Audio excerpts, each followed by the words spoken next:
ಶುಭೋದಯ ಮಕ್ಕಳೇ. ಪಾಠ 14 ಹುತಾತ್ಮ ಬಾಲಕ.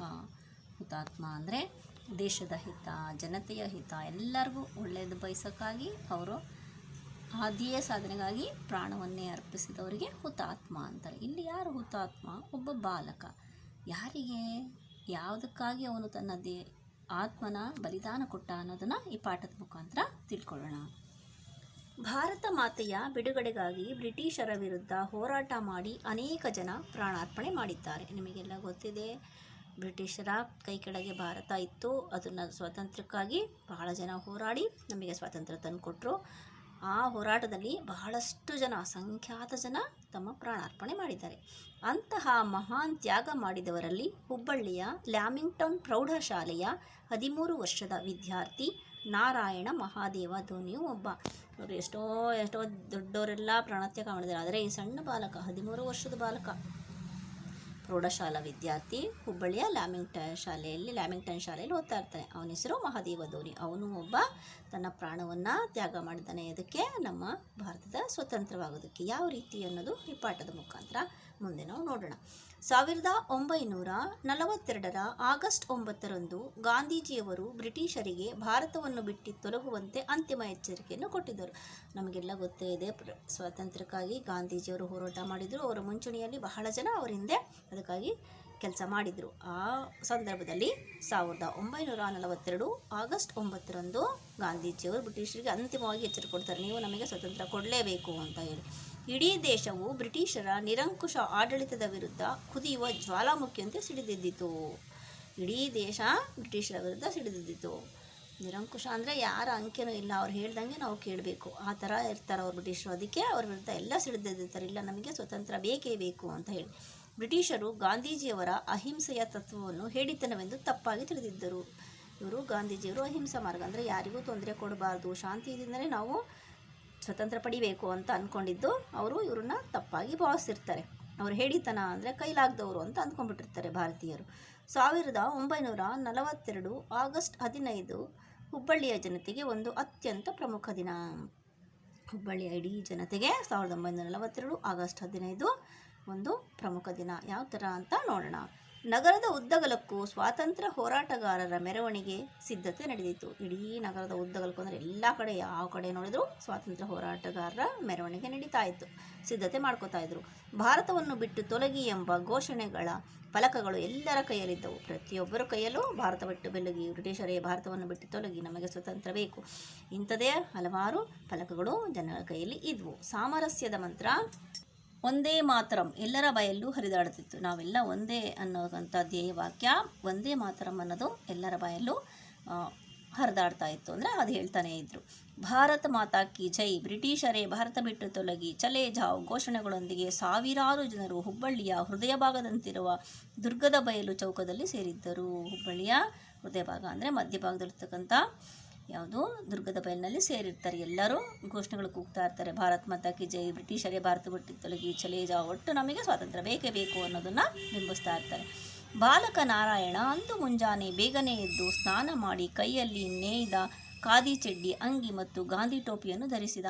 ಅವನು ಸಣ್ಣ ಹುಡುಗ ಬಾಲಕ. ಅವತ್ತಿನ ದಿವಸ ಬೆಳಗ್ಗೆ ಬೇಗ ಎದ್ದು ಸ್ನಾನ ಮಾಡಿಕೊಂಡು ಖಾದಿ ಚಡ್ಡಿ, ಅಂಗಿ ಮತ್ತು ಟೋಪಿಯನ್ನು ಹಾಕೋತಾನೆ. ಮನೆಯ ಬೀರುವಿನಲ್ಲಿದ್ದ ತ್ರಿವರ್ಣ ಧ್ವಜವನ್ನು ಹೊರತೆಗೆದ. ಬೊಂಬಿಗೆ ಧ್ವಜವನ್ನು ಕೊಟ್ಟು ಅಮ್ಮ ಎಂದು ಜೋರಾಗಿ ಕೂಗಿದ. ಅವರಮ್ಮ ಇನ್ನು ಮಲ್ಕೊಂಡೇ ಇರ್ತಾರೆ ನೋಡಿ. ಅವನು ಅಷ್ಟು ಬೇಗ ಎದ್ದು ಸ್ನಾನ ಮಾಡಿ ಖಾದಿ ಬಟ್ಟೆ ಹಾಕ್ಕೊಂಡು, ಅಂಗಿ ಟೋಪಿ ಹಾಕ್ಕೊಂಡು, ಮತ್ತೆ ಬೀರುವಿನಲ್ಲಿದ್ದ ತ್ರಿವರ್ಣ ಧ್ವಜ, ಭಾರತದ ಧ್ವಜವನ್ನು ಇಟ್ಕೊಂಡು ಅಮ್ಮ ಅಂತ ಕೂಗಿ ಎಬ್ಬಿಸ್ತಾನೆ. ನಿದ್ರೆಯಿಂದ ಎದ್ದು ತಾಯಿ ಮಗನನ್ನು ನೋಡಿ ಆಶ್ಚರ್ಯದಿಂದ ಎಲ್ಲಿಗೆ ಹೋಗುತ್ತಿರುವೆ ಮಗು ಎಂದು ಕೇಳಿದಳು. ಅವಳಿಗೆ ತುಂಬ ಆಶ್ಚರ್ಯ ಆಗಿಬಿಡುತ್ತೆ, ಇಷ್ಟು ಬೇಗ ಎದ್ದು ಇಷ್ಟು ರೆಡಿಯಾಗಿ ಎಲ್ಲಿಗೆ ಹೋಗ್ತಾ ಇದ್ದಾನೆ ಇವನು ಅಂತ ಕೇಳ್ತಾನೆ.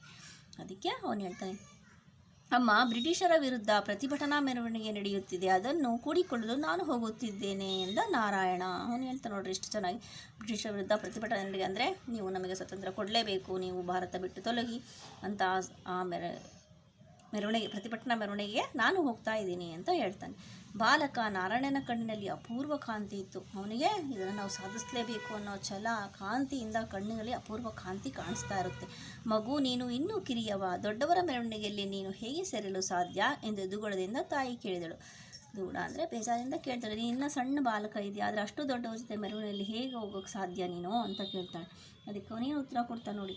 ಅದಕ್ಕೆ ಅವನು, ಅಮ್ಮ, ಹಿರಿಯರು ಮತ್ತು ಕಿರಿಯರು ಎನ್ನುವ ಮುಖ್ಯವಲ್ಲ, ಭಾರತ ಮಾತೆಯ ಸೇವೆಯನ್ನು ಹೇಗೆ ಮಾಡುತ್ತೇವೆ ಎನ್ನುವುದೇ ಮುಖ್ಯ ಎಂದನು. ಅದಕ್ಕೆ ಅವನು ಹೇಳ್ತಾನೆ, ದೊಡ್ಡವರು, ಸಣ್ಣವರು, ಚಿಕ್ಕವರು, ಪುಟ್ಟವರು ಏನೂ ಇಲ್ಲ, ಏನಂದರೆ ನಾವು ಭಾರತದ ಸೇವೆ ಮಾಡಬೇಕಷ್ಟೇ, ಅದೇ ಮುಖ್ಯ, ವಯಸ್ಸು ಮುಖ್ಯ ಬರೋದಿಲ್ಲ ಅಂತ ಹೇಳ್ತಾನೆ. ಮಗನ ಈ ರೀತಿಯ ಮಾತುಗಳನ್ನು ಕೇಳಿ ತಾಯಿ ಅಚ್ಚರಿಗೊಂಡಳು. ಅವಳಿಗೆ ತುಂಬ ಆಶ್ಚರ್ಯ ಆಗುತ್ತೆ, ಇಷ್ಟು ಸಣ್ಣ ಹುಡುಗನಿಗೆ ಎಷ್ಟು ಪ್ರಬುದ್ಧತೆ ಇದೆಯಲ್ಲ ಅಂತ ಹೇಳಿ.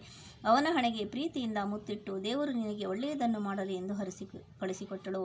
ಅವಳು ಪ್ರೀತಿಯಿಂದ, ಆಯ್ತಪ್ಪ ಹೋಗ್ಬಾ, ನಿನಗೆ ಒಳ್ಳೆಯದಾಗಲಿ ಅಂತ ಹಾರೈಸಿ ಆಶೀರ್ವಾದ ಮಾಡಿ ಕಳಿಸ್ಕೊಡ್ತಾಳೆ. ದುರ್ಗದ ಬೈಲಿನಲ್ಲಿ ಸೇರಿದ್ದ ಜನರನ್ನು ನಾರಾಯಣ ಸೇರಿಕೊಂಡನು. ಆವಾಗ ದುರ್ಗದ ಬೈಲೆಲ್ಲ ಸೇರಿರ್ತಾರಲ್ಲ ಮೆರವಣಿಗೆಗಾಗಿ, ಅವ್ರಿಗೆ ಬಂದು ಅವ್ರ ಜೊತೆ ಸೇರ್ಕೊತಾನೆ. ಮಿಂಚಿನ ಕಣ್ಣಿನ ಚತುರ ಹುಡುಗನ ಆಗಮನ ಎಲ್ಲರನ್ನೂ ಆಕರ್ಷಿಸಿತು. ನೋಡಿ, ಅವನು ಬಂದಿದ್ದ ರೀತಿ ನೋಡಿ ಎಲ್ಲರಿಗೂ ಅವನ ಕಡೆನೇ ಗಮನ ಸೆಳೀತಾನೆ ಅವನು. ಮೆರವಣಿಗೆ ಆರಂಭವಾಯಿತು. ಪ್ರಾರಂಭ ಆಗುತ್ತೆ ಮೆರವಣಿಗೆ. ನಾರಾಯಣ ತಾರಕಸ್ವರದಲ್ಲಿ ಬ್ರಿಟಿಷರೇ ಭಾರತ ಬಿಟ್ಟು ತೊಲಗಿ ಘೋಷಣೆ ಕೂಗಿತನು. ಅಷ್ಟು ಸಣ್ಣ ಹುಡುಗ ದೊಡ್ಡ ಕಂಠದಲ್ಲಿ ಬ್ರಿಟಿಷರೇ ಭಾರತ ಬಿಟ್ಟು ತೊಲಗಿ ಅಂತ ಘೋಷಣೆ ಕೂಗ್ತಾನೆ. ತಾರಕ ಅಂದರೆ ಜೋರಾದ ಸ್ವರದಲ್ಲಿ ಕೂಗ್ತಾನೆ. ಇತರರು ಅವನ ಕೂಗನ್ನು ಪ್ರತಿಧ್ವನಿಸಿದರು. ಅವನು ಹೇಳಿದ ತಕ್ಷಣ ಬೇರೆಯವರೆಲ್ಲ ಅದನ್ನು ಮತ್ತೆ ಹೇಳ್ತಾ ಇರ್ತಾರೆ, ಪುನರುಚ್ಚಾರ ಮಾಡ್ತಾ ಇರ್ತಾರೆ. ಇದನ್ನು ಕಂಡ ಪೊಲೀಸರು ಸಿಟ್ಟಿನಿಂದ ಕುದಿಯುತ್ತಿದ್ದರು. ಅಲ್ಲಿ ಪೊಲೀಸರಿಗೆಲ್ಲ ಸಿಟ್ಟು ಬರ್ತಾ ಇರುತ್ತೆ, ಇದೇನಿದು ಹಿಂಗೆ ಮಾಡ್ತಿದ್ದಾರಲ್ಲ ಇವರು ಅಂತೇಳಿ. ಹೋರಾಟಕ್ಕೆ ಪ್ರತಿಯಾಗಿ ಸಿಕ್ಕವರನ್ನು ತೆಗೆದುಕೊತ್ತಿದ್ದರು. ಅವರೇನು ಹೋರಾಟ ಮಾಡ್ತಾ ಇರ್ತಾರಲ್ಲ, ಅವರು ಅದನ್ನು ದಮನ ಮಾಡಬೇಕಲ್ಲ, ಅದಕ್ಕೆ ಅವರು ಸಿಕ್ಕವರಿಗೆ ಹೊಡಿತಾ ಇರ್ತಾರೆ ಪೊಲೀಸವರು. ಇದ್ದಕ್ಕಿದ್ದಂತೆ ಗಾಳಿಯಲ್ಲಿ ಗುಂಡು ಹಾರಿಸತೊಡಗಿದರು. ಪೊಲೀಸವರು ಅವ್ರ ಗಲಾಟೆನ, ಮೆರವಣಿಗೆ ಭಾಳ ಜನ ಇರೋದು ನೋಡಿ ಇದನ್ನು ಚದುರಿಸ್ಬೇಕು ಅಂತೇಳಿ ಗಾಳಿಯಲ್ಲಿ ಗುಂಡು ಹಾರಿಸ್ತಾರೆ. ಅಪಾಯದ ಸುಳಿವನ್ನು ಕಂಡ ಕೆಲವರು ಜೀವ ಉಳಿಸಿಕೊಳ್ಳಲು ಓಡತೊಡಗಿದರು. ದೊಡ್ಡವರಿಗೆಲ್ಲ ಅರ್ಥ ಆಗುತ್ತೋ, ಗಾಳಿಯಲ್ಲಿ ಗುಂಡು ಹಾರಿಸಿದ್ರು, ಇವಾಗ ನಮಗೆ ಹೊಡ್ತಾರೆ, ನಮಗೆ ತೊಂದರೆ ಆಗುತ್ತೆ ಅಂತೇಳಿ ನಾವು ಜೀವ ಉಳಿದ್ರೆ ಸಾಕು, ಮುಂದೆ ಹೋರಾಡ್ಬೋದು ಅಂತೇಳಿ ಅವರು ಅಲ್ಲಿಂದ ಹೋಗ್ಬಿಡ್ತಾರೆ. ಎಳೆಯ ಬಾಲಕ ನಾರಾಯಣ ಘೋಷಣೆ ಕೂಗುತ್ತಲೇ ಇದ್ದ. ಆದರೆ ಈ ಸಣ್ಣ ಹುಡುಗನಿಗೆ ಅವನಿಗೇನಿಲ್ಲ, ಒಂದೇ ಗುರಿ, ನಾನು ಕೂಗಬೇಕು, ಸ್ವತಂತ್ರ ಆಗಬೇಕು, ಬೇರೆ ಕಡೆ ಯಾವ ಕಡೆನೂ ಗಮನ ಇಲ್ಲ, ಅದನ್ನೇ ಕೂಗ್ತಾನೇ ಇದ್ದ ಅವನು. ಅವನ ಘೋಷಣೆಯನ್ನು ಪೂರ್ಣಗೊಳಿಸುವ ಮೊದಲೇ ಪೊಲೀಸರ ಒಂದು ಗುಂಡು ಅವನ ಎದೆಯನ್ನು ಬೇಯಿಸಿತ್ತು. ಅವನು ಇನ್ನು ಕೂಗ್ತಾ ಇರ್ತಾನೆ, ಏನಂತ, ಭಾರತವನ್ನು ಬಿಟ್ಟು ತೊಲಗಿ, ನಮಗೆ ಸ್ವತಂತ್ರ ಬೇಕು ಅಂತ. ಇನ್ನು ಅದು ಮಾತು ಮುಗಿಯೋಕ್ಕಿಂತ ಮುಂಚೆನೇ ಪೊಲೀಸರ ಒಂದು ಗುಂಡು ಬಂದು ಅವನ ಎದೆಗೆ ನಾಟಿಬಿಡುತ್ತೆ. ಗಾಯಗೊಂಡು ರಕ್ತದಲ್ಲಿ ತೋಯ್ದ ನಾರಾಯಣ ನೆಲಕ್ಕುರುಳಿದ. ಆ ಗುಂಡು ಎದೆ ಸೀಳಿದಾಗ ಅವನು ಗಾಯ ಆಗಿ ರಕ್ತ ಸುರುಕೊಂತ ಅವನ ನೆಲಕ್ಕೆ ಬಿದ್ದೇ ಬಿಡ್ತಾನೆ. ತಕ್ಷಣ ಅವನನ್ನು ಆಸ್ಪತ್ರೆಗೆ ಸೇರಿಸಲಾಯಿತು. ತಕ್ಷಣ ಅವರು ಆಸ್ಪತ್ರೆಗೆ ಸೇರಿಸ್ತಾರೆ. ಮೃತ್ಯುವಿನೊಡನೆ ಬದುಕಿಗಾಗಿ ಹೋರಾಡುತ್ತಿದ್ದ ನಾರಾಯಣನನ್ನು ನೋಡಲು ಕೆಲ ಬ್ರಿಟಿಷ್ ಅಧಿಕಾರಿಗಳು ಆಸ್ಪತ್ರೆಗೆ ಬಂದರು. ಅಲ್ಲಿ ಎಲ್ಲ ವಿಷಯ ಗೊತ್ತಾಗುತ್ತಲ್ಲ, ಅವನನ್ನು ನಾರಾಯಣನ ನೋಡೋಕ್ಕೆ ಬ್ರಿಟಿಷ್ ಅಧಿಕಾರಿಗಳು ಆಸ್ಪತ್ರೆಗೆ ಬರ್ತಾರೆ. ಅಂದರೆ ಸಾವಿನೊಡನೆ ಸೆಣಸಾಡ್ತಾ ಇರ್ತಾನೆ, ಸಾವು ಬದುಕಿನ ಮಧ್ಯೆ ಹೋರಾಡ್ತಾ ಇರ್ತಾನೆ. ಆಂಗ್ಲ ಅಧಿಕಾರಿಯೊಬ್ಬ, ನಿನಗೆ ಏನು ಬೇಕು ಎಂದು ಕೇಳಿದ. ಅವನು ಕೇಳ್ತಾನೆ, ಆಂಗ್ಲ ಅಧಿಕಾರಿ, ಅಷ್ಟು ಸಣ್ಣ ಹುಡುಗ ಇಷ್ಟು ಮಾಡಿದಾನಲ್ಲ, ಏನು ಬೇಕು ನಿನಗೆ ಅಂತ ಕೇಳ್ತಾನೆ. ಅದಕ್ಕೆ ಅವನೇನು ಹೇಳ್ತಾನೆ ನೋಡಿ, ಸಾವಿನಂಚಿನಲ್ಲಿದ್ದ ಬಾಲಕನ ತನ್ನ ನೋವನ್ನು ಮರೆತು ಸ್ವರಾಜ್ಯ ಎಂದು ಉತ್ತರಿಸಿದ, ತನ್ನ ಕೊನೆಯುಸಿರೆಳೆದ. ಅವನು ಸಾಯೋ ಟೈಮಲ್ಲಿ ಇನ್ನೇನು ಸಾಯ್ತೀನಿ ಅಂತ ಗೊತ್ತಿದ್ರು, ಇಷ್ಟು ಕಷ್ಟ ಅನುಭವಿಸ್ತಾ ಇದ್ರೂ ಅವನು ಹೇಳ್ತಾನೆ, ತನ್ನ ನೋವನ್ನು ಮತ್ತು ಸ್ವರಾಜ್ಯ ಅಂದರೆ ನಮಗೆ ಸ್ವತಂತ್ರ ಬೇಕು ಅಂತ ಹೇಳ್ತಾನೆ ಅವನ ಪ್ರಾಣ ಪಕ್ಷಿ ಹಾರೋಗ್ಬಿಡುತ್ತೆ. ಸಾವಿನ ಸಮ್ಮುಖದಲ್ಲಿ ಎಂಥ ಅಪ್ರತಿಮ ಧೈರ್ಯ! ಅಂದರೆ ಸಾಯ್ತಾ ಇದ್ದೀನಿ ಅಂತ ಗೊತ್ತಿದ್ರು ನಮಗೆ ಸ್ವರಾಜ್ಯ ಬೇಕೇ ಬೇಕು ಅನ್ನೋದನ್ನು ಆ ಬ್ರಿಟಿಷ್ ಅಧಿಕಾರಿ ಜೊತೆ ಹೇಳ್ತಾನೆ ಅವನು. ಎಷ್ಟು ಧೈರ್ಯ ತೋರಿಸಿದ್ದಾನೆ. ಹುತಾತ್ಮ ಬಾಲಕ ನಾರಾಯಣ ಹೀಗೆ ಒಂದು ದಂತಕಥೆಯಾದ. ಅವನು ಎಲ್ಲರ ಬಾಯಿ ಮಾತಾದ ಹಿಂಗೆ ಅವನ ಕಥೆನ ಕೇಳ್ತಾನೆ ಇರ್ತೀವಿ. ಸ್ವಾತಂತ್ರ್ಯಕ್ಕೆ ಇಷ್ಟು ಸಣ್ಣ ಬಾಲಕ ಹೋರಾಡಿದನಲ್ಲ ಅಂತೇಳಿ. ಅವನ ನೆನಪು ದೇಶವಾಸಿಗಳ ಹೃದಯದಲ್ಲಿ ಇಂದಿಗೂ ಚಿರಸ್ಥಾಯಿಯಾಗಿ ಉಳಿದಿದೆ. ಅವನ ನೆನಪು ಈಗಲೂ ನಮ್ಮ ಎಲ್ಲ ದೇಶದ ಜನಗೆ ಚಿರಸ್ಥಾಯಿ ಅಂದರೆ ಯಾವಾಗಲೂ ಇರ್ತಕ್ಕಂಥದ್ದು. ಅವನ ಹೆಸರು ನಾವು ಅವನನ್ನು ಬಹಳ ಸ್ಮರಣೀಯವಾಗಿ ನಾವು ನೆನೆಸ್ಕೊಳ್ಬೇಕು ಅಂತ ಹುಡುಗನನ್ನು